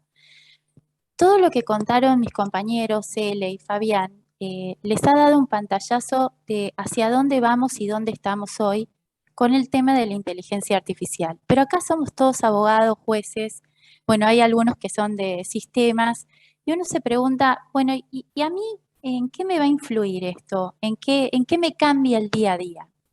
Primero, como contaron mis compañeros, esto viene siendo parte de nuestra vida, lo que pasa es que quizás no le hemos dado la importancia o el interés suficiente.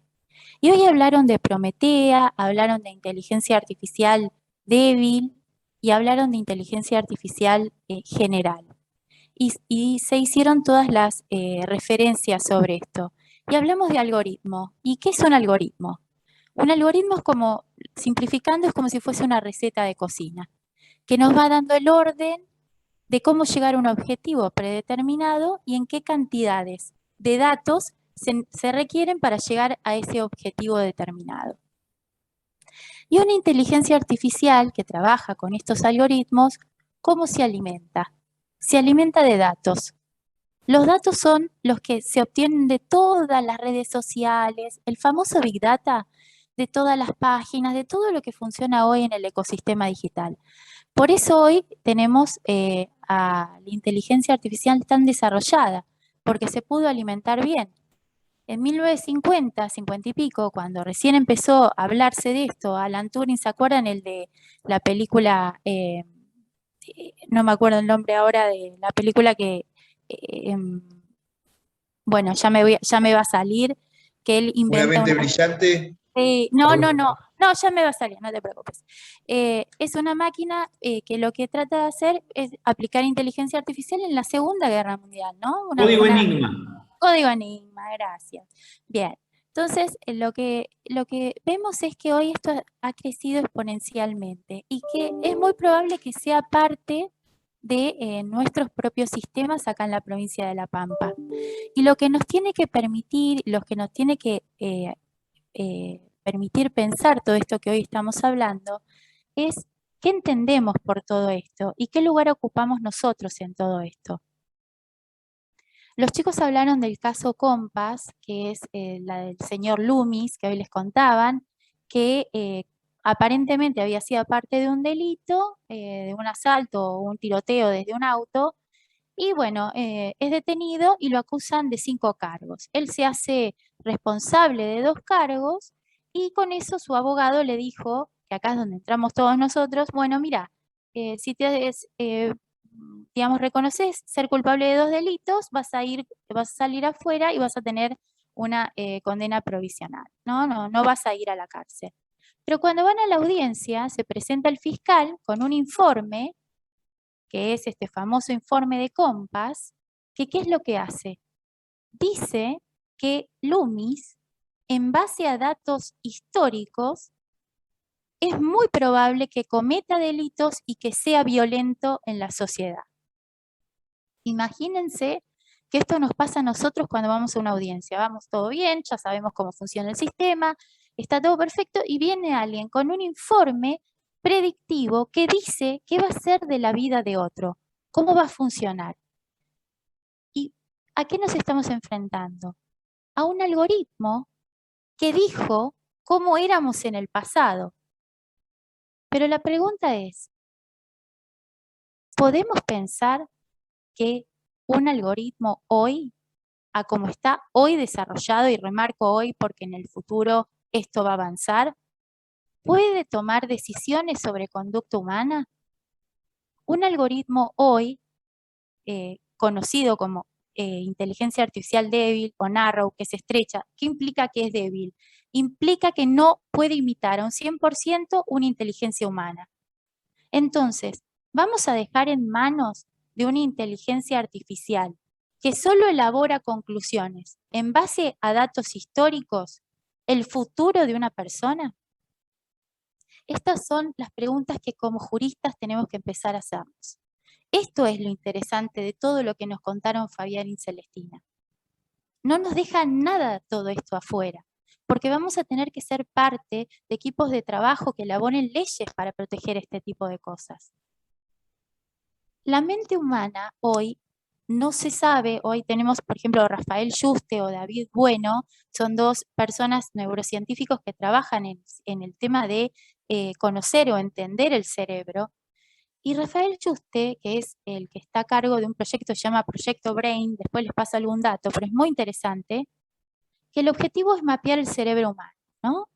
Mapear el cerebro humano como si fuese el genoma humano para que se entienda, para saber cómo se producen los pensamientos, cómo es la mente, cómo se genera un conocimiento. Hoy esto no lo sabemos. Si no sabemos cómo funciona un cerebro, ¿podemos dejar en manos de una inteligencia artificial que es muchísimo inferior a nosotros? Porque esto es una creencia, ¿no? Que toda la inteligencia artificial que está dando vuelta parece el hombre bicentenario o Terminator o Ex Máquina. No se asusten. Esto hoy no es así. pero sí tenemos que pensar hasta qué punto la IA puede o no puede decidir sobre conducta humana. Prometea, que es el caso que contaron Cele y Fabián, es una inteligencia artificial que se puede entender cómo piensa.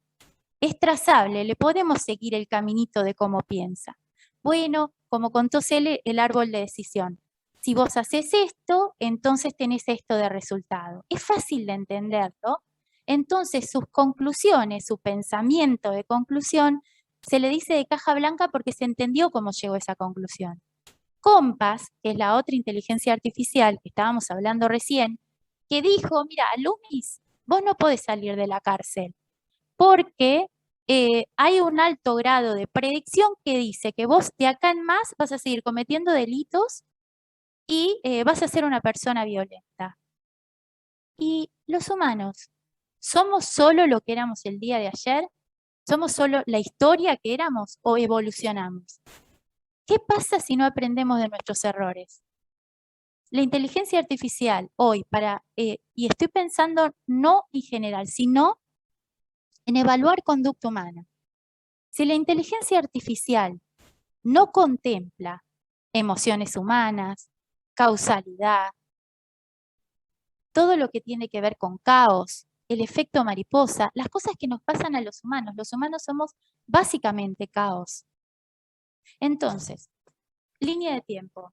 Todo lo pasado, dice la inteligencia artificial, me hace pensar a mí que todo lo que viene por delante es igual.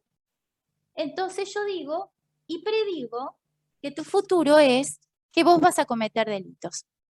Este es el tipo de cosas que tenemos que pensar y elaborar. ¿Por qué? Porque tenemos que entender qué inteligencia artificial vamos a contratar y a dónde vamos a ir con todo esto. Hoy hablaban de sesgos, ¿no? Que los sesgos están básicamente en los datos. ¿Qué es un sesgo? Un sesgo es un atajo que toma nuestra mente para tomar decisiones rápidas, ¿no? Esto nos ha permitido evolucionar como seres humanos, pero también nos hace cometer muchos errores. Y cuando nos referimos a que los datos están sesgados, significa que esos datos puede ser que no reflejen la realidad o que hayan sido tomados de una manera prejuiciosa por parte de los humanos que los recolectan. Y como dice Cathy O'Neil, que es un libro que escribió un libro, Armas de Destrucción Matemática, ella dice, mire, la realidad es esta. Los errores que los humanos cometemos en el mundo analógico, en la realidad, la IA los puede exponencialmente reproducir y amplificar. Tenemos que tener cuidado con esto. Ahí es donde entramos los jueces y los abogados, a trabajar en equipos interdisciplinarios, como contaba Cele hoy, para colaborar con la gente que trabaja en la recolección de datos, para la gente que trabaja en sistemas, para que haya varias miradas pensando en, bueno, a ver, vamos a catalogar estos datos. ¿Qué buscamos? ¿Queremos este objetivo? Bueno, sociólogos también, por supuesto, filósofos. Hoy se está contratando a muchos filósofos y gente de la lingüística para generar grupos de trabajo que piensen en la toma de datos, porque se acuerdan que les dije, los datos son el alimento de la IA. Si yo lo alimento y el alimento está envenenado, o es malo, o es de mala calidad, o va a crecer enfermo, o va a crecer poquito, va a ser flaquito, raquítico, y no va a poder elaborar correctamente. Entonces, todo esto que hoy estamos hablando acá hace que por lo menos empecemos a hacernos preguntas, a tratar de entender y a tratar de buscar. Miren, hablando de sesgos, hay un lugar que es el Media Lab, un laboratorio en el MIT, en Boston, en Massachusetts, que es un lugar fantástico donde la gente va a estudiar y hacer encuentros, es una maravilla. Y una chica estudiante, se llamaba Shalini Kantaya, haciendo un estudio sobre los algoritmos de reconocimiento facial, ella entra en un juego y se saca una foto, ¿no? Y no la reconocía el sistema de reconocimiento facial. Ella es una chica de origen afroamericano. pero fue y se puso una máscara blanca, perfecta, súper simétrica. Y el sistema de reconocimiento facial la reconoce. Esto genera en ella la incertidumbre de, hey, ¿qué está pasando acá? ¿Por qué a mí me discrimina y no me registra? Nosotros como abogados y jueces, frente a un planteo de estas características, tenemos que entender de qué nos están hablando. ¿Qué hizo Shalini Cantaya? Empezó a ser visible. Hay una película en Netflix, se llama Coded Bias, sesgos codificados, que trata sobre esto, y nos cuenta que ella descubre que se han tomado un montón de datos de la realidad, de fotos, pero sobre todo de hombres blancos de origen, digamos, sobre todo de un estrato social determinado. En segundo lugar vienen las mujeres blancas, que son detectadas pero en menor proporción que en un hombre. Y después los hombres negros, afroamericanos, y las mujeres afroamericanas. Esto implica que hubo un trabajo previo de selección de esas fotos en un grupo que siempre se fijó mucho más en un sesgo natural del humano, que es buscar a similares, ¿no? Un sesgo de reconocimiento de grupo.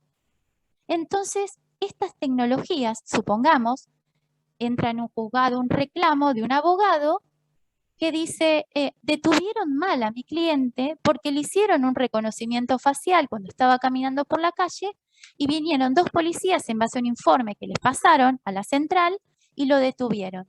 Pero mi cliente no es el que estaba en ese lugar. Entonces, ese algoritmo va a tener que ser lo suficientemente blanco, trazable, como para poder explicar por qué sí es esa persona o por qué no es esa persona. ¿Entienden la intensidad de a lo que estamos expuestos? Hay lugares, en Londres hay un grupo de personas que está trabajando sobre esto, lo van a ver en esa película Coded Bias, que son como activistas en contra de los datos biométricos. En Europa, como mencionaba Fabián, que son los más avanzados en la Unidad Europea en cuanto al white paper sobre inteligencia artificial, o sea, están tratando legislación. Nosotros también deberemos hacerlo. Nosotros también deberemos hacerlo, porque nuestra generación, los que estamos hoy aquí, somos los que estamos sentando las bases de lo que está viniendo, de lo que está aquí y va a ir increyendo. Por eso tenemos una obligación clave, porque uno dice, bueno, pero yo no vivo en Silicon Valley, ¿qué me importa? Yo no soy parte del MIT. No, somos parte de una sociedad que está totalmente atravesada por la tecnología. Y si ustedes vieron esas películas que el mundo termina, onda Terminator, esta es la más conocida, por eso la nombro, que son las máquinas las que nos dominan. Eso podría haber sucedido o puede suceder si gente como nosotros, que entendemos los derechos humanos, no tomamos cartas en el asunto con tiempo y no empezamos a pensar qué tipo de relación vamos a tener con los robots, que como decíamos, hoy nos habíamos juntado un ratito y yo decía, bueno, la gente va a pensar que yo me miré 628.000 horas de todas las películas y series de ciencia ficción. No, es verdad, la relación con los robots hoy en día está ahí. Lo que pasa es que quizás para algunos espacios no es tan común como para otros. Pero dentro de poco y luego de esta explosión de la pandemia del COVID, vamos a ir viendo cada vez más robots que atiendan enfermos, porque van a ser los únicos que van a poder acceder para no enfermarse y morir o para no transmitir virus. Esto está ahí, ya lo están usando. Sí, exacto, ahí dice Susi la de Familia Mitchell contra los robots. Exactamente. Uno dice, bueno, pero fíjense algo, Julio Verne, que predijo el de dónde iban a salir los cohetes y más uno decía, este señor estaba un poquito, tomó algo fuera de lo normal y se escribió ciencia ficción. Y hoy estamos viendo todo lo que está pasando. Leonardo da Vinci escribió del helicóptero hace 600 años. Así que todo esto que estamos hablando y lo que vemos, ¿cuál es la enorme diferencia? que esto va a venir en oleadas, no van a pasar 10 años mientras vienen llegando todos estos cambios. Esto va a venir en oleadas y cada vez más rápido. Yuval Noah Harari, que es el que escribió Homo Deus, que todos lo conocen, él es historiador y realmente se dedica a estos temas y entiende, porque tiene la capacidad justamente de ver qué sucede en el pasado, como hace la IA. Recuerdan que les contamos, la inteligencia artificial se basa en datos del pasado. Los humanos somos los que, hoy en día, los únicos que podemos ver datos del pasado, tener en cuenta las emociones, la empatía, lo que sucede, las situaciones caóticas y poder ver hacia futuro. Todavía tenemos ese poder nosotros a diferencia de la inteligencia artificial. Hoy contaban también el tema de Amazon, que generó una inteligencia artificial para reclutar gente. ¿Qué hizo esa inteligencia artificial? Se basó en datos antiguos. Los últimos 10 años para atrás de empleados que habían entrado en Amazon. Y los últimos 10 años de empleados que habían entrado en Amazon eran hombres. Entonces el algoritmo empezó a eliminar todas las palabras que, si bien no eliminaba la palabra, los nombres de mujer, lo que hacía era, si uno estuvo en, no sé, en el equipo de hockey femenino, como decía femenino, chau, afuera. Listo, vos estabas en el equipo de ajedrez femenino afuera. ¿Y cómo se dieron cuenta? Porque cuando salieron a ver quiénes eran los candidatos, eran todos hombres que habían sido llamados por la IA para que se presentaran. Y supongamos que nos cae un reclamo de una discriminación de una empresa de estas características que no me llama a mí, o no llama a Susana, o no llama a Marcia, porque nos sesgó porque éramos mujeres. Ni siquiera nos llamó para evaluarnos, para una entrevista. ¿Se dan cuenta que todo esto tiene una influencia clara en nuestro trabajo y en lo que vamos a hacer y cómo debemos pensarlo? Hoy no se sabe cómo funciona nuestra mente. ¿Cómo podemos dejar que una IA prediga conducta humana? Una IA como Prometea o las inteligencias artificiales que estamos elaborando en algunos equipos proyectos, sí son súper eficientes para automatizar procesos, como contaba Cele, absolutamente repetitivos, que quitan espacio del humano de poder pensar en cosas mucho más complejas. Uno dirá, che, no, que a mí no me metan Prometea en mi juzgado porque en 2 años más quedo afuera. No, Prometea lo que hace es automatizar tareas y microtareas, no reemplazar trabajo. Le va a permitir a ese humano poder capacitarse aún más para tomar decisiones referidas sí a conducta humana, mucho más eficientes que antes. Pienso, ustedes tendrán su forma de ver y podrán elaborar sus conclusiones, que la conducta humana solo puede ser juzgada por otros humanos, porque son los únicos que van a poder elaborar una resolución con empatía, con emociones, con caos y con errores. Los errores son parte de lo que somos. Los errores son los que nos han permitido creer.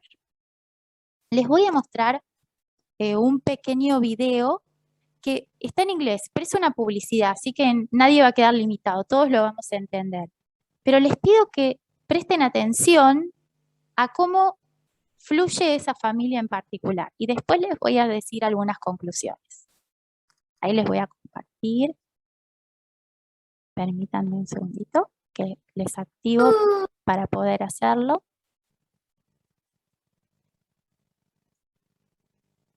Bien. Me cuentan si lo ven y se escucha, por favor. Ahí va a arrancar. Son 4 minutos. Presten atención. Hello.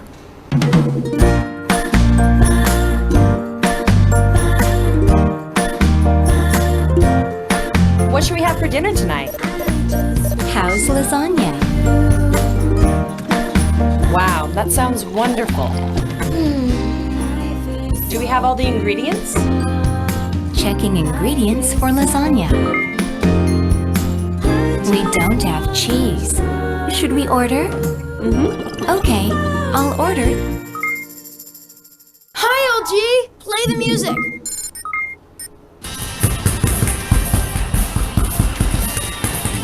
Hi, LG. Let's vacuum the room, shall we? Of course, I'll do that. Please move. No! Please move. No! No!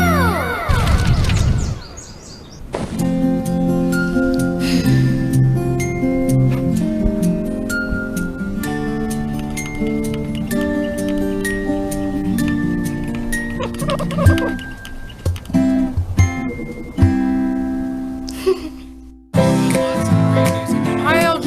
Other channel, please. How about the baseball channel? Your favorite. Hi, LG. Have you seen my blouse? Over here.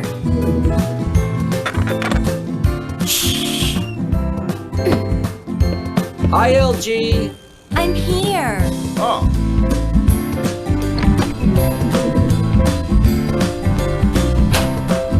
Please set the timer for 30 minutes.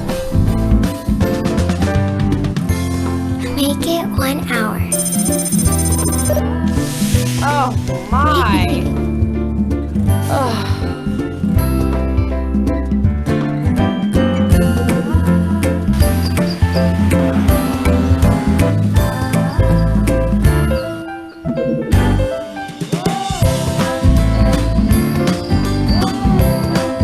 Turn it off.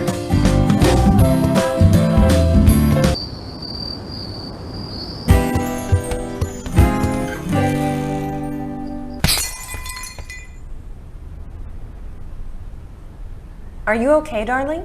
It's my fault. I did it. I'm very sorry. Solo traduzco esto por si alguien no lo entendió. La robot, Chloe, le dijo, es mi culpa, yo lo hice.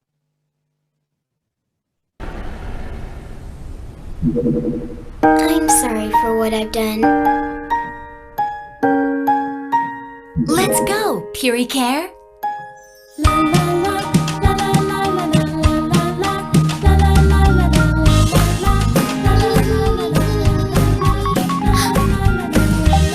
Hi there, darling. It's me, Grandma. I miss you. Come quickly. I'll be right there. Let's see. Where's the... Can I help you, ma'am? Oh, thank you. That's very kind of you.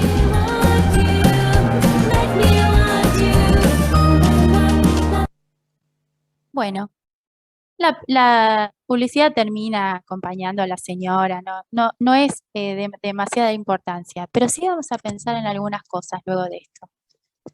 Ese robot, manejado por inteligencia artificial, además está conectado a todos los otros elementos de la casa, ¿no? Antes todas las cosas eran tontas e inanimadas y ahora todas las cosas son inteligentes y toman decisiones.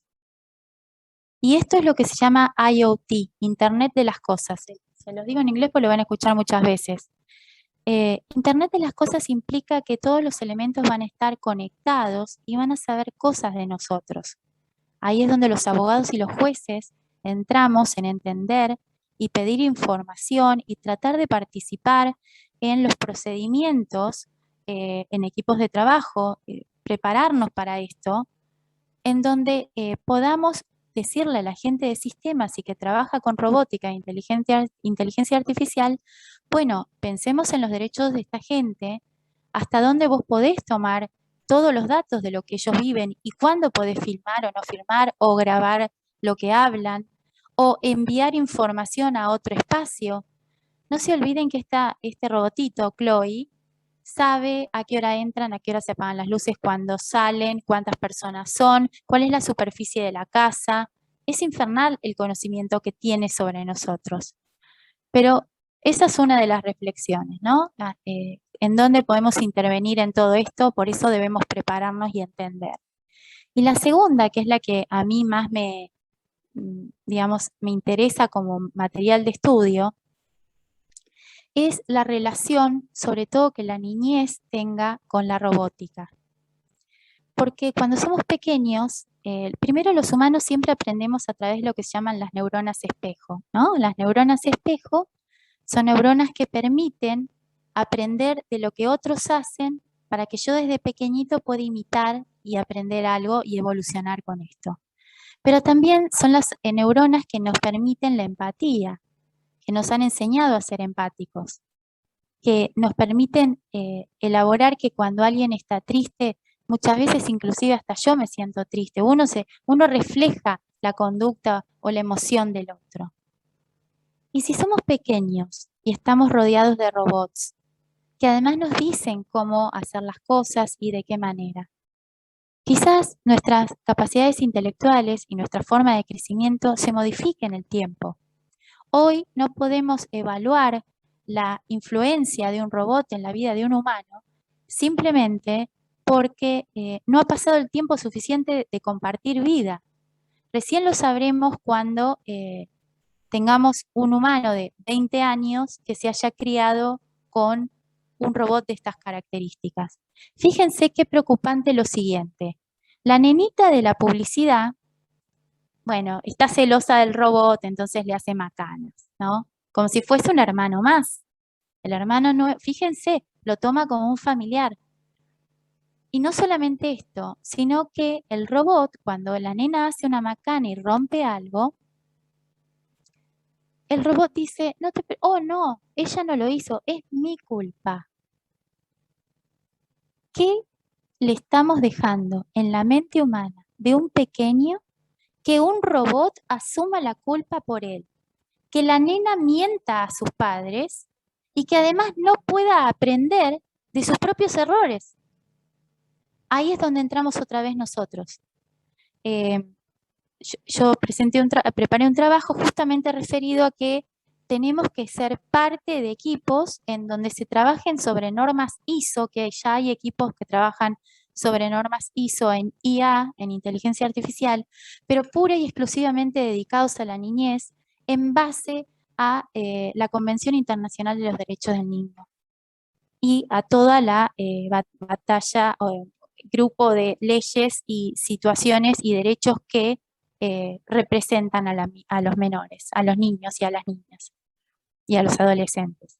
Entonces, nosotros tenemos que estar preparados en ver todo esto, hacia dónde va, porque es hoy cuando vamos a poder evitar un Terminator. En 10 años estamos fritos, porque en 10 años lo que va a evolucionar la inteligencia artificial, el pago con monedas Bitcoin, que todo lo vemos, otro día si quieren hacemos un encuentro por estos temas de blockchain y Bitcoin. Pero lo cierto es que cada vez se va a utilizar más este tipo de moneda, por lo tanto, cada vez va a estar más centralizado el uso del dinero. Esto no es inteligencia artificial, pero es tecnología que está hoy acá y que va a crecer como creció la IA y que debemos empezar a entender. Porque esto va a disparar temas como smart contracts, que son contratos inteligentes, que en realidad no son tan inteligentes, funcionan con una fórmula tipo X, si es X, entonces sí, supongamos.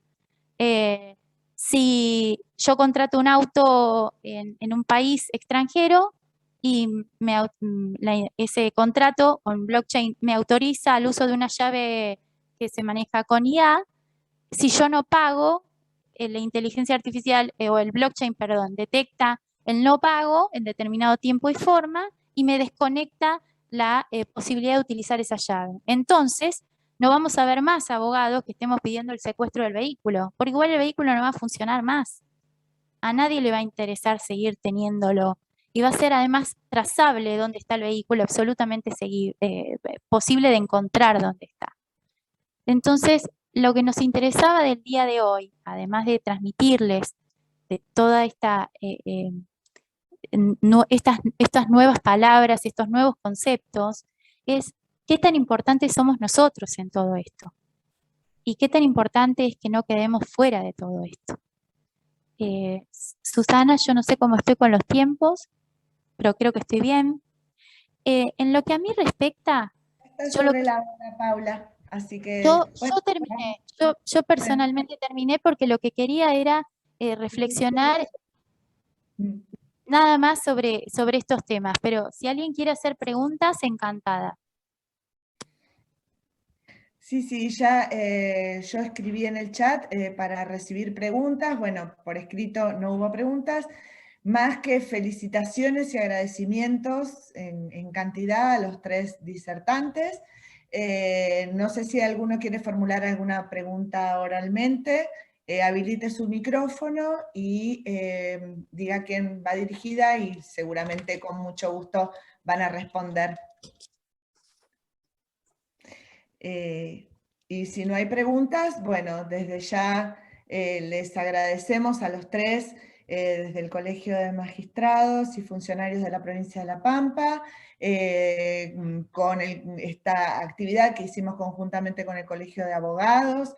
La verdad que ha sido sumamente provechosa, ha mantenido al público expectante y atento durante toda la disertación, así que bueno, les vuelvo a agradecer a los 3 y a todos los que han participado.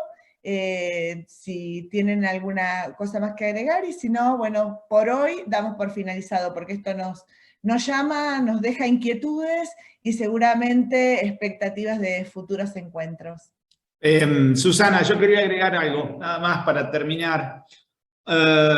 Una simple reflexión. Creo que nada, lo que quisimos hacer a través del Instituto de Derecho Civil del Colegio, con la colaboración, y le agradezco a la presencia de Susana Gemignani, que está acá, presidenta del colegio, y de Paula Gallastegui, que también participaron, y la presencia de nuestra presidenta del colegio, Laura Torres. Eso en principio. Y después decirles que vamos a seguir con todas estas inquietudes porque... digamos que lo que quedan son preguntas, lo que quedan son desafíos, un poco había puesto yo, un poco lo que dijo Paula y Cele. Son muchas las cosas que tiene la inteligencia artificial, la tecnología nos atraviesa todos los días, en todos los sentidos, y a su vez somos profesionales del derecho, en los cuales el derecho también atraviesa todo, con lo cual tenemos que estar sumamente atentos, como decía Paula recién, a todo lo que ya está, no solo lo que se viene, sino lo que ya está, y bueno, y lo que se viene también va a ser cada vez más intenso. Así que nada, gracias, bueno, Susana ya lo dijo, gracias por participar a todos, y los invitamos a participar, el que tenga una inquietud, el que tenga alguna, no sé, un trabajo que quiera realizar o algo, las puertas del instituto, las puertas virtuales por ahora del instituto nuestro y del Colegio de Magistrados están abiertas. Así que nada, de parte mía, muchas gracias. No sé si Cele y Paula quieren agregar algo. Gracias. Bueno, muchas gracias y hasta nuestro próximo encuentro.